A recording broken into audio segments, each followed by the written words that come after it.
مولاي صل وسلم دائما أبدا على حبيبك خير الخلق كلهم. بسم اللہ الرحمن الرحیم. ان اللہ وملائکتہ یصلون علی النبی یا ایھا الذین آمنوا صلوا علیہ وسلموا تسلیما. صدق اللہ العلی العظیم وصدق رسولہ النبی الکریم. نحن علی ذلک من الشاہدین والشاکرین والحمد للہ رب العالمین. قال الله تبارك وتعالى في القرآن المجيد والفرقان الحميد في شأن الحبيب الرحمن الرحيم. إن الله وملائكته يصلون على النبي يا أيها الذين آمنوا صلوا عليه وسلموا تسليما. الصلاة والسلام عليك يا سيدي يا رسول الله وعلى آلك وأصحابك يا حبيب الله. الصلاة والسلام عليك يا سيدي يا رسول الله وعلى آلك وأصحابك يا رحمة للعالمين.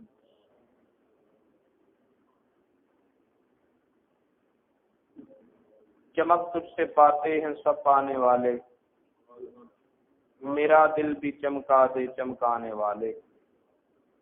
تو زندہ ہے واللہ، تو زندہ ہے واللہ، میرے چشم عالم سے چھپ جانے والے.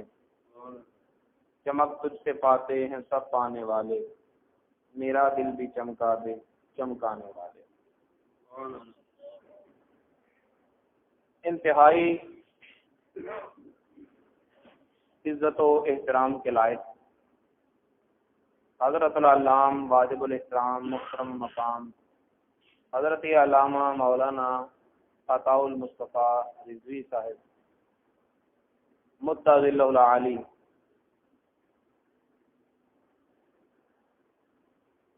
اہل محبت، اہل علاقہ، ماہ محرم الحرام شریف کی یہ دوسری نشست اور ذکر اہل بیت اطہار کے سلسلے میں ہمارا یہ اجتماع اللہ رب العزت کی پاک بارگاہ میں دعا ہے حق سچ بولنے اور صداقت و راستی کے ساتھ سامنے اہل بیت کو مضبوطی کے ساتھ تھامے رکھنے کی توفیق عطا فرمائے.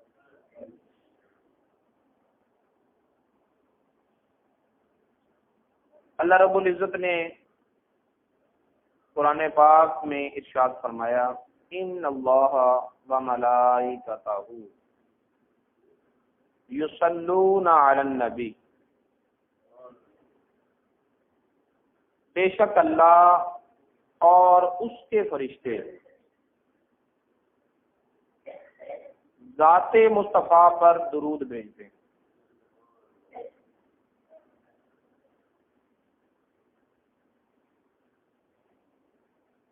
اللہ رب العزت نے اپنے بندوں کے ذمہ کام لگائے، نماز پڑھو، روزے رکھو، زکوٰۃ دو، عبادات کی جملہ اقسام اصناف بندوں پر بطور فرض، بطور واجب، بطور ندب و استحباب احکام فرمائے. اب وہ معبود ہے، عبادت اس کے لائق نہیں، نہ اس کی شیان شان ہے، وہ خود معبود ہے. بندو تم عبادت کرو اور ایک کام میں اپنے ذمہ لیتا ہوں، عبادت تو میں نے نہیں کرنی، میں اپنے محبوب سے محبت کرتا ہوں، میں درود پڑھتا ہوں. یہ علیحدہ ایک بات ہے کہ ہمارا درود کلمات پر مشتمل ہے. اللہم صلی علی محمد وعلی آل محمد صلی اللہ علی حبیبہ محمد وعلی آلہ وصحبہ. لفظ، کلمات، کلام. اللہ رب العزت کا درود کلمات پر مشتمل نہیں بلکہ افعال ہیں کہ اللہ اپنے محبوب پر رحمتوں کی بارش کرتا رہتا ہے، اپنے محبوب کو اپنے قریب سے قریب تر کرتا رہتا ہے۔ اللہ رب العزت نے اپنے ذمہ یہی لے لیا کہ جب سے میں اللہ ہوں اپنے محبوب پر درود بھیج رہا ہوں، رحمتوں کی بارش برسا رہا ہوں، اپنے محبوب کو اپنے قریب سے قریب تر کیے جا رہا ہوں۔ جس وقت یہ آیت کریمہ نازل ہوئی اس وقت نماز میں جو السلام علیکہ ایھا النبی کے الفاظ ہیں وہ تعلیم فرمائے جا چکے تھے۔ تو صحابہ کرام نے عرض کی یا رسول اللہ صلی اللہ تعالی علیہ وآلہ وسلم، ہمیں یہ تو پتہ ہے کہ آپ پر سلام کیسے بھیجنا ہے، کیونکہ وہ تو تعلیم ہو گیا، السلام علیکہ ایھا النبی ورحمۃ اللہ وبرکاتہ۔ اب ہمیں یہ تعلیم فرما دیں کہ ہم نے آپ پر صلاۃ کیسے پڑھنی ہے، آپ پر صلاۃ کیسے پڑھنی ہے۔ تو نبی پاک صلی اللہ علیہ وسلم نے فرمایا صلاۃ یوں پڑھنی ہے، اللہم صلی علی محمد وعلی آل محمد، اللہم صلی علی محمد وعلی آل محمد۔ یا رسول اللہ پوچھا تو یہ ہے کہ آپ پر صلاۃ کیسے بھیجنی ہے؟ طریقے میں ارشاد فرمایا کہ جب مجھ پر صلاۃ بھیجنی ہے تو میری آل پر بھی صلاۃ بھیجنی، میری آل پر بھی صلاۃ بھیجنی ہے۔ ایک اور روایت میں نبی پاک صلی اللہ علیہ وسلم نے ارشاد فرمایا لا تصلوا علی بطرا، مجھ پر تم درود بطر نہ پڑھا کرو۔ یا رسول اللہ درود بطر کیا ہے؟ ارشاد فرمایا جس میں میرا تو ذکر ہو میری آل کا ذکر نہ ہو وہ درود بطر ہے۔ جب مجھ پر درود پڑھو تو میری آل پر بھی ساتھ درود پڑھا کرو۔ اس سے یہ پتہ چلا کہ نبی پاک صاحب الاولاد صلی اللہ تعالی علیہ وسلم کو فقط اپنی ذات پر درود پسند نہیں، آپ نے اسی درود کی تعلیم فرمائی جس میں ذات مصطفیٰ کا ذکر بھی ہو، آل مصطفیٰ کا ذکر بھی ہو، اور ارشاد فرمایا کہ مجھ پر وہ درود نہ پڑھو جس میں میرا ذکر ہو میری آل کا ذکر نہ ہو، جب مجھ پر درود پڑھو تو ساتھ میری آل پر بھی درود پڑھا۔ اب اللہ رب العزت جو نبی پاک صلی اللہ تعالی علیہ وسلم پر درود نازل فرماتا ہے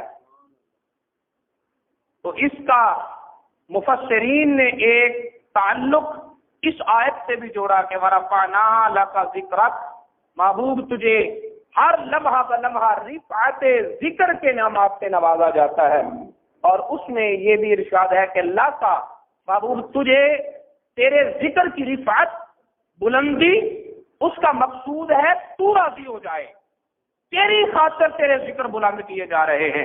اور دوسری جگہ ارشاد فرمایا والا صوفہ یعطیکا ربک فترضی، اے محبوب اللہ تجھے اتنا دے گا اتنا دے گا اتنا دے گا کہ تو راضی ہو جائے گا۔ گویا کہ اللہ رب العزت کا منشا مقصود یہ ہے کہ میرا محبوب راضی ہو جائے، تو جب محبوب کو راضی کرنا مطلوب ہے تو محبوب کو راضی اس درود سے ہوتا ہے جس میں محبوب پر بھی درود ہو، محبوب کی آل پر بھی درود ہو، تو ماننا پڑے گا اللہ جب سے اللہ ہے مصطفیٰ پر درود پڑھ رہا ہے، مصطفیٰ پر درود بھیج رہا ہے، رحمتوں کو نازل فرما رہا ہے تاکہ اپنے محبوب کو راضی کر دے، تو محبوب تو راضی تب ہوگا جب محبوب پر بھی درود ہو، محبوب کی آل پر بھی درود ہو، تو ماننا پڑے گا اللہ رب العزت جب سے اللہ ہے، جب سے درود پڑھ رہا ہے، جب سے رحمت نازل فرما رہا ہے، مصطفیٰ پر بھی رحمت نازل فرما رہا ہے، آل مصطفیٰ پر بھی رحمت نازل فرما رہا ہے۔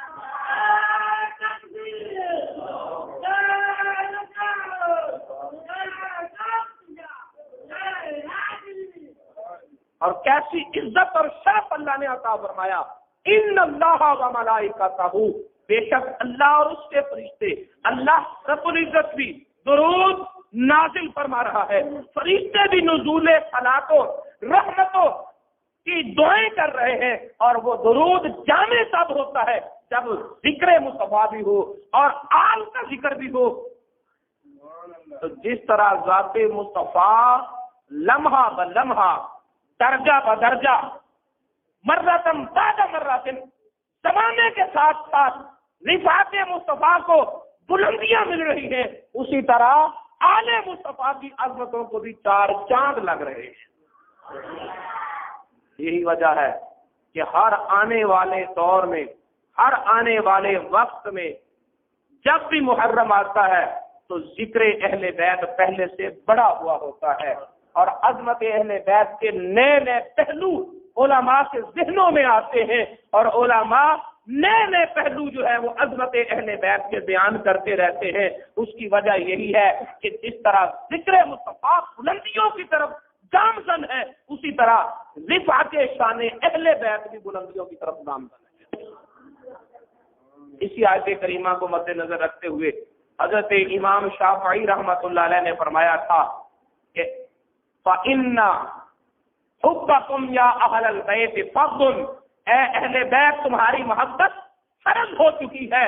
اور دیکھو تمہاری عظمت کا عالم کیا ہے کہ اللہ رب العزت نے نماز جو اپنی عبادت خاصہ ہے اس میں تمہارے ذکر کو یوں سجا دیا ہے جیسے برتن میں کوئی چیز سجا کے رکھ دی جاتی ہے۔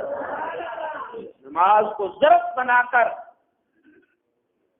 ذکر اہل بیت کو معافی صلات کا درجہ دے دیا کہ جب تک نماز میں اہل بیت کا ذکر نہ کیا جائے، درود نہ پڑھا جائے، تب تک نماز اپنے مرتبہ کمال تک پہنچتی نہیں ہے۔ تو حضرات محترم، اہل بیت اطہار کا ذکر اتنا ہی ضروری ہے جتنا کہ ذات مصطفیٰ کے ساتھ تعلق اور ربط ضروری ہے۔ کوئی بھی قوم ہو، کوئی بھی لیڈر ہو، اس کے متابعین اور پیروکار 2 طرح کے ہوتے ہیں۔ کچھ وہ ہوتے ہیں جن کی نظر ذات پر ہوتی ہے، اپنے لیڈر کی ذات پر نظر ہوتی ہے، اور کچھ وہ لوگ ہوتے ہیں جو تعلیمات سے متاثر ہوتے ہیں۔ کچھ تعلیمات سے متاثر ہوتے ہیں، کچھ ذات سے متاثر ہوتے ہیں۔ جو ذات سے متاثر ہوتے ہیں اس تاثر کا نتیجہ محبت ہوتی ہے، اور جو تعلیمات سے متاثر ہوتے ہیں اور اس تاثر اور اس تاثیر کا نتیجہ ضروری نہیں کہ وہ محبت میں بدل جائے، وہ اطاعت کے نتیجے تک پہنچ جاتی ہے۔ اور تعلیمات کے تاثر اور ذات کے تاثر کا ایک تقابل آپ کے سامنے رکھوں گا۔ علماء جانتے ہیں، سبق سنانا مقصود ہے، آپ کو سامنے پیش کر رہا ہوں کہ نبی پاک صلی اللہ علیہ وسلم مال غنیمت تقسیم کر رہے ہیں،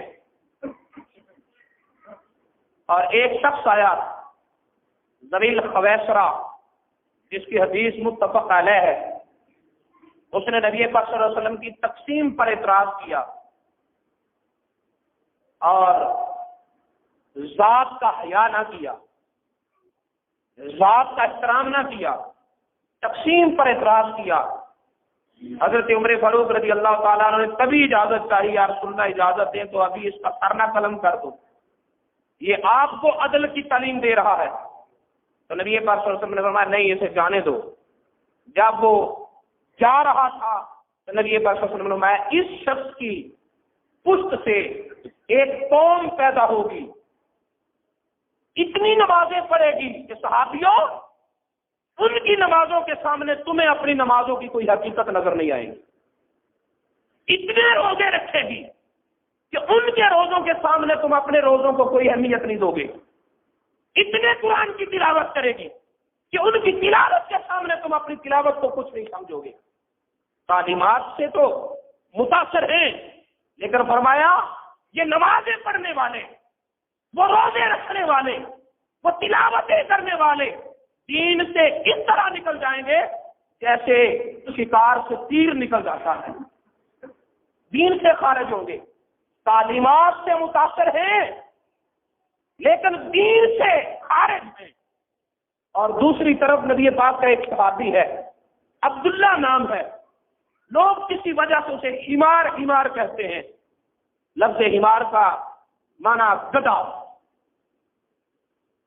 حمار نام سے مشہور ہے، نہ تو وہ نمازیں اتنی کثرت سے پڑھتا ہے، نہ پابندیاں صوم و صلاۃ نظر آتی ہے، بار بار شراب پیتا ہے، اور نبی پاک صلی اللہ علیہ وسلم کی موجودگی میں اسے شراب کی حد جاری کی جاتی ہے۔ ایک مرتبہ حد لگی، پھر شراب پی لی، پھر حد لگی، پھر شراب پی لی، تیسری مرتبہ جب حد لگ رہی تھی تو کسی صحابی نے بول کر کہہ دیا اللہ اس پر لعنت کرے، کتنی شراب پیتا ہے۔ نبی پاک صلی اللہ علیہ وسلم نے فوراً روکا، کہا نہ ایسا کرو، اگر یہ عمل میں ہوتا ہے لیکن یہ اللہ اور اس کے رسول سے محبت کرتا ہے، اللہ اور اس کے رسول سے محبت کرتا ہے۔ اندازہ کریں اس عبداللہ کی قسمت پر کہ جس کی محبتوں کی گواہی زبان مصطفیٰ سے ہو رہی ہے، جس کے عشق کو معراج مل گئی۔ ایک طرف وہ قوم جو تعلیمات سے متاثر ہے، ایک طرف یہ عبداللہ جس کا کام کیا ہے کہ وہ سارا دن نبی پاک صلی اللہ علیہ وسلم کی محفل پاک میں بیٹھا رہتا اور دیکھتا رہتا۔ یہ جہاد کے انتظامات ہو رہے ہیں، یہ قرآن کی تعلیمات ہو رہی ہیں، نمازیں پڑھی جا رہی ہیں، پورے علاقہ اسلام اور مملکت اسلامیہ کے تحفظاتی اقدامات ہو رہے ہیں، اور نبی پاک صلی اللہ علیہ وسلم کے چہرہ اقدس پر تھکاوٹ کے آثار ہو جاتے تو وہ عبداللہ کوئی ایسی بات کرتا کہ جس کو سن کر نبی پاک صلی اللہ علیہ وسلم مسکرا دیتے۔ یعنی اس نے اپنے ذمہ کام ہی یہ لے رکھا تھا کہ جب رسول اللہ صلی اللہ علیہ وسلم تھک جاتے وہ آپ کو ہنسایا کرتا تھا، وہ آپ کو خوش کیا کرتا تھا، وہ آپ کی تھکاوٹ دور کیا کرتا تھا۔ نمازیں کم ہیں، روزے کم صحیح، تلاوتیں کم صحیح، اور پھر دیکھو شراب کی حد بھی لگ رہی ہے لیکن ذات سے تعلق ہے۔ میرے نبی نے فرمایا اسے لعنت نہ کرو، یہ اللہ اور اس کے رسول سے محبت کرتا ہے، یہ اللہ اور اس کے رسول سے محبت کرتا ہے۔ ایک طرف اس عبداللہ کو لو، دوسری طرف ذوی الخویصرہ کی پشت سے ہونے والی اس قوم کو لو، نمازیں بہت ہیں، روزے بہت ہیں، تلاوتیں بہت ہیں کہ صحابہ کرام کو کہا جا رہا ہے صحابیوں وہ اتنی نمازیں پڑھیں گے کہ تم اپنی نمازوں کو ان کے سامنے کچھ نہیں سمجھو گے، وہ اتنے روزے رکھیں گے کہ تم اپنے روزوں کو ان کے سامنے کچھ نہیں سمجھو گے، وہ اتنی تلاوت کریں گے کہ تم اپنی تلاوت کو ان کے سامنے کچھ نہیں سمجھو گے۔ تعلیمات کا تاثر ہے لیکن دین سے وہ خارج ہے، ادھر تعلیمات کا تاثر کم ہے، ذات سے تعلق اتنا ہے کہ نبی پاک فرما رہے ہیں اسے لعنت نہ کرو، یہ اللہ اور اس کے رسول سے محبت کرتا ہے۔ پتہ چلا قوم، کسی بھی لیڈر کی قوم دو طرح کی ہوتی ہے، ایک وہ جن کے مد نظر ذات ہے، دوسری وہ جن کے مد نظر تعلیمات ہے۔ فقط تعلیمات پر نظر ٹکانے والے دین سے نکل سکتے ہیں لیکن جو ذات سے وابستہ ہو جائیں وہ دین سے کبھی نہیں نکلا کرتے، وہ دین سے کبھی نہیں نکلا کرتے۔ جس کا تعلق ذات سے ہوگا، جس کی نگاہ ذات پہ ہوگی، وہ ذات سے تعلق رکھنے والی ہر چیز سے محبت کرے گا۔ یہاں میرا محبوب بیٹھا تھا، اس انداز میں چلا تھا، یہاں میرے محبوب نے صبر کیا تھا، حضر میں پانی پیا تھا، ایک ایک ادا کو یاد رکھتا ہے۔ یہ میرے محبوب کی آل ہے، یہ میرے محبوب کے اصحاب ہیں، ہر ایک سے تعلق رکھتا ہے۔ یہی وجہ تھی کہ پیر اجمیر نے کہا تھا نماز و روزہ اپنی جگہ، ارے تلاوت و قرآن اپنی جگہ، لیکن اگر دین میں رہنا ہے تو شاہ است حسین، بادشاہ است حسین، دین است حسین، دین پناہ است حسین، سردار نگاد دست در دست یزید، حقا کے بنائے لا الہ است حسین۔ میرے دوستو آؤ، آج بھی کچھ لوگ ہیں جو تعلیمات کے چکر میں جا کر ذات سے دور کرتے ہیں اور پھر شکوک و شبہات کا شکار کرتے ہیں۔ میرے دوستو سمٹ جاؤ، لپٹ جاؤ دامن مصطفیٰ سے، پہلے ذات مصطفیٰ ہے اور پھر تعلیمات مصطفیٰ ہے۔ کمال یہ ہے کہ ذات سے تعلق بھی والہانہ ہو اور تعلیمات کو بھی نظر انداز نہ کیا جائے، لیکن اگر تقابل کی شکل پیدا ہو جائے تو پھر ذات تعلیمات پر مقدم ہے۔ جو جو ذات سے جڑا ہوا ہے وہ نبی کا صحابی ہے تو بھی ہمارے سر کا تاج ہے، وہ نبی کی آل ہے تو بھی ہمارے سر کا تاج ہے، وہ نبی کی آل ہے تو بھی ہمارے سر کا تاج ہے۔ میرے دوستو، صحابہ ایمان کا حصہ ہے، اور اہل بیت صرف ایمان کا ہی حصہ نہیں بلکہ عبادات کا بھی حصہ ہے کہ اللہ رب العزت نے نماز میں اہل بیت کا ذکر سجا کے رکھ دیا اور فرمایا سن لو ان اللہ و ملائکتہ یصلون علی النبی، اللہ اور اس کے فرشتے نبی پر درود بھیجتے ہیں۔ کون سا درود؟ جو نبی کو پسند نہیں ہے۔ اس درود کے بھیجنے کا کیا مطلب؟ نبی پر درود وہی بھیجا جاتا ہے، اللہ بھی وہی درود بھیجتا ہے جو نبی کو پسند ہے، فرشتے بھی وہی درود بھیجتے ہیں جو نبی کو پسند ہے، اور نبی کو وہی درود پسند ہے جس میں نبی کا ذکر بھی ہو اور اہل بیت کا ذکر بھی ہو۔ پتا چلا اللہ بھی اہل بیت کو عزتیں دے رہا ہے، فرشتے بھی اہل بیت کا ذکر کر رہے ہیں، تو انہی کی اللہ اور اس فرشتوں کی سنت ہے کہ ہم بھی نبی پر بھی درود بھیجیں، اہل بیت کا بھی ذکر کریں۔ اللہ ہمیں عمل کی توفیق عطا فرمائے۔ وما علینا الا البلاغ۔ مولاي صل وسلم دائما أبدا على حبيبك خير الخلق كلهم